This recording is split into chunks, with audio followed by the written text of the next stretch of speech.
যা নাচটা আনা দেখছে, দেখার পরই একরে মুখিছিস, আয়না ঘর নিয়ে গেছিস, করে নিয়ে গেছিস, নাচ করে নিয়ে প্রশাসনের গাড়িগুলো আস্তে আস্তে নিয়েছে, রাতে 3টের দিকে নিয়েছে এই বাড়িতে।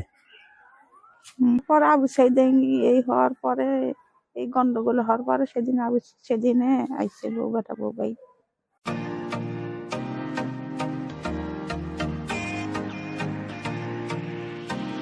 আমি এখন শহীদ আবু সাইদ ভাইয়ার বাড়িতে আছি। আমার সম্মুখে যিনি দাঁড়িয়ে আছেন তিনি হচ্ছেন শহীদ আবু সাইদ ভাইয়ার মা। আসসালামু আলাইকুম। ওয়ালাইকুম আসসালাম। কেমন আছেন আপনি? আছি আলহামদুলিল্লাহ, বেশি একটা ভালো নাই। এদের ছেলের বাপ ঢাকায় গেছে।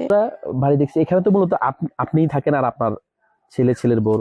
হয়তো আগে বউ ঢাকাতে ছিল, আবু সাইদ থাকার আগে, তখন আবু সাইদ মেসে আসছিল, তখন এরা ঢাকা গার্মেন্টস করেছিল বেটা বউ।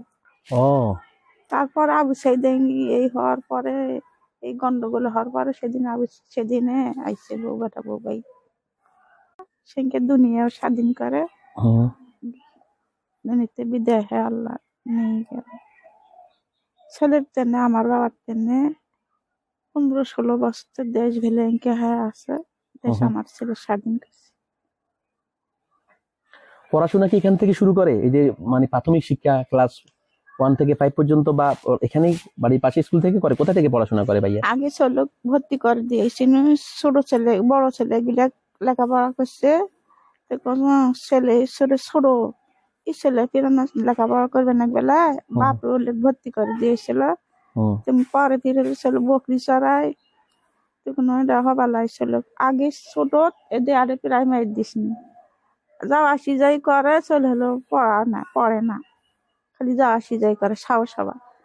তারপরে ওই মাগরাত স্কুলত ভর্তি করে দিচ্ছেন, সাথে তার 2 থাকে, 2, 1, 3 এই ক্লাসের শেষ 3টে ক্লাস নেই। আর হলো স্কুল অত শেষ। পরে 3 থাকে, 3তে ভর্তি করে হলো সেল, 3তে 2 বছর আসছিল। আচ্ছা, কোন বৃত্তি পাইছিল উনি ছোটকালে? যে ছোটকালে হলো যে শিশুকালে চলে গেলে 300 করে টাকা দিয়েছিল হাসিনা, সে 300 করে টাকা দিছিল, ওই যে বৃত্তি যেটা পায় আর কি, সরকারি বৃত্তি দিছিল। এবারে কলেজে কোন কলেজে পড়ে বা কোন কলেজে? আগে হলো 2 ভাই আসছিল, তো ওই ভাইরা ঢাকাত গেছিল, 2 ভাই ঢাকাত গেছিল। সলমর ওই যে ওই বাড়িতে পড়ছে, ওই বাড়িতে সলমর মেট্রিক পর্যন্ত পড়ি বাড়িতে আসিয়াছে, এই ঘরে আসছিল এখানে না, এই ঘরে। তো সেদিন যে ঘটনা ঘটে, উনি যে শহীদ অনেক খবরটা যখন পান, তখন আপনি কোথায় ছিলেন? আমি সেদিন আমার ভালো না করছে না, আমার ঘরে 2 দায়িত্ব মানুষ নেই, এদের ছেলেটা গেছিল স্বপ্নপুর, এই মিস্ত্রি কাজ করে গেছিল। 15-16 দিন আগে গেছে, ওই ঈদবারে ওইও গেল, আবু সাইদও গেল, ওইও গেল, ওই স্বপ্নপুরে মিস্ত্রি কাম করে গেল। 2টা ঘর বাপ থাকে বাড়ি, তো গরমি দিন একদিন সেটা তালা দেও নাই, যে পরের দিনে ঘর তালা দিস, একদিন তালা দিস, আর একদিন তালা চাবি গেছে হারে, চাবি গান করে শুনু, চাবি মনে নেই, চাবি উঠতে বেলা হলো, ঠান্ডা সেই পন্তা ভাত খায়া বাপ পাতাল গেল, মুই সে ফিরেলো পন্তায় আনা খানু, পন্তা খাওয়া। এই যে আমার কাজ কাম ভালো না করছে, বাপে নিয়েছিলাম পাঙ্কাশ মাছ আনতে চেয়েছিল, বেলাটা বেলা 11টার সময় খালি সুদে ভাত আনদিস, পাঙ্কাশ মাছের তরকারি আছে, 2 মাংস বাইতেছি, তা আলু ভাত দিস, তো আলু গুলো আমার সানুই নেই, কাম কাজ আমার চাবি হারা আছে, ঘর তালা ভাঙ্গি চাচাতি ভাইতে তালাটা ভাঙ্গি নিন, চাবি বাড়ালোই না, ঘর সামনে বাতা নাকি, চাবি উঠতে বেলা 10টা হয়ে গেল, গেল কি করে ঘর সামনে বাতা নাকি, তালা ভাঙ্গি ঘর সামনে। সেদিন আমার কাজ কাম ভালো না হচ্ছে না, কিছু আমার ভালো লাগছে না। বোনে ডাকছে, ঈদবার আছে, কত মা আমার বাড়িতে আসছো, তুমি কত যাবো মা, যাবার সিদ্ধান্ত নিছ। আমার গরু বিয়ের নাই খাই নাই, গরুর আরো দেরি হবে বিয়ে। মানে আপনার মনে জানাজানিও গেছে, মানে একটা বিপদ আসতেছে এরকম। হলো গরু খালি আমার বিবে চালছে, গরুর বাড়িতে একটা তো মানুষও নাই, মুই একটা ছাড়া মানুষ, চলে বাপ তো কুমাদিক যায়। তো বেডি খালি ফোন দেওছে, বলছি যামো আলাই মা, ঠিক আমার যাবা মনাওছে না, বাড়ি থেকে আমার বাবা মনাওছে না। তোকে করতে করতে গাওড়া ধনু, খালি গাওড়া ধুই আমার এমনি আমার গরুটার দিক দিয়ে কোথাও ভাত খাওয়াও বসো নাই, ভাতটা খাওয়া বসবে মনে আসছে না, খাওয়া বসবে মনে আসছে না, তো ভাত খাও নাই। দুটের দিকে গাও ধনু, গাও না ধুই কাপড়টা খালি নাড়ি দিছ, নাড়ি দিয়ে ওর গোড় করছ। সেই সময় ওই বাড়িতে ভাই এলো, ভাই এসে বাপুক ডাকছে, কছে আব্বা হলো আবু সেদিন ফেলে গুলি নাকছে। তো কছে গুলি নাকছে, তো বাপ ধর্মর করে উঠলো, উঠি এলা সবাই খালি কান্দাকাটি করছে, মুখ আর কেউ কয় না। আপনারা বলতেছে না? না, তো কয় না, কছে তোমার হলো বেড়ার টেনে দোয়া করো, সবাই কছে গুলি নাকছে, মুখ আর কয় না বলে একবারে মৃত্যু হয়ে গেছে।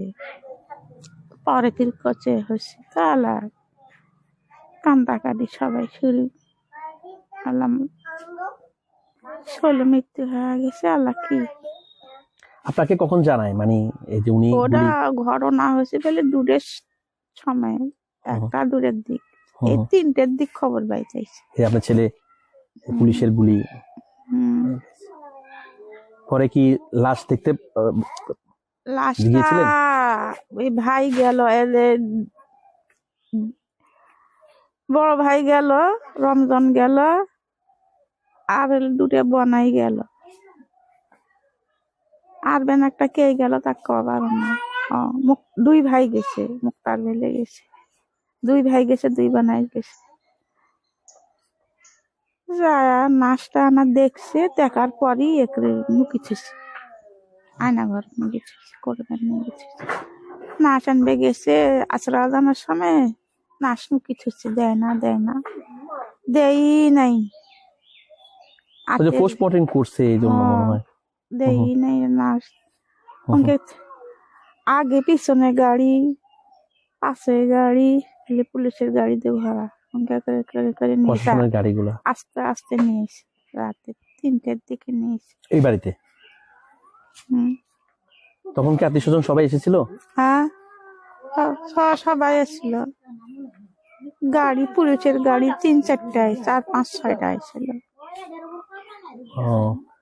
শহীদ আবু সাইদ ভাই আপনার কত নম্বর ছেলে ছিল? 4 নম্বর আসলো। ছেলে কয়টা আপনার? আমার ছেলে 5টা। উনি 4 নাম্বার ছিলেন, মানে ছোটর বড়? হ্যাঁ, সবার একটা মেয়ে খালি ছোট, একটা ওই ছেলে হয় আর একটা মেয়ে আছে। সে মেয়ে চাকরি দিছে। আচ্ছা, পরে ওনার জানাজা কখন হয়? জানাজা কেউ কছে 6টার সময়, কেউ কছে 7টার সময়, কেউ কছে 8টার সময়, কেউ কছে 9টার সময়, এনকে। দাফন তো হয় আপনাদের এই ঘরের সামনে জায়গায়, তো আপনাদের ঘরের যে সামনে জায়গা, এখানে তো ওনাকে দাফন করা হয়, কবর দেওয়া হয়। ওনার বাবাকে যে দেখুন এখানে লেখা আছে, শহীদ আবু সাইদ ফাউন্ডেশনের সনদ প্রদান করছেন মাননীয় প্রধান উপদেষ্টা ডক্টর মোহাম্মদ ইউনূস স্যার। এখানে ওনাকে সে সনদটা দেন বর্তমান অন্তর্বর্তীকালীন সরকারের মাননীয় প্রধান উপদেষ্টা ডক্টর মোহাম্মদ ইউনূস স্যার। আর এই যে জনাব মোহাম্মদ মকবুল হোসেন, তিনি হচ্ছেন শহীদ আবু সাইদ ভাইয়ার বাবা। দেখুন একসাথে ওনাদের 2 জনের ছবি, আর এটা হচ্ছে সেই সনদটা। দেখুন এখানে বাড়ির উত্তর থেকে দক্ষিণের ভিউ।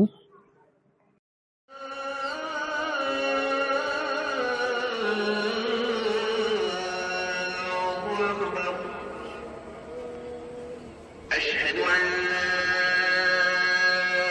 إله إلا الله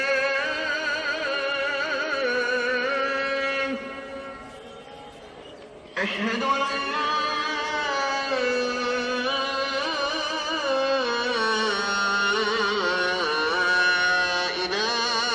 إله إلا الله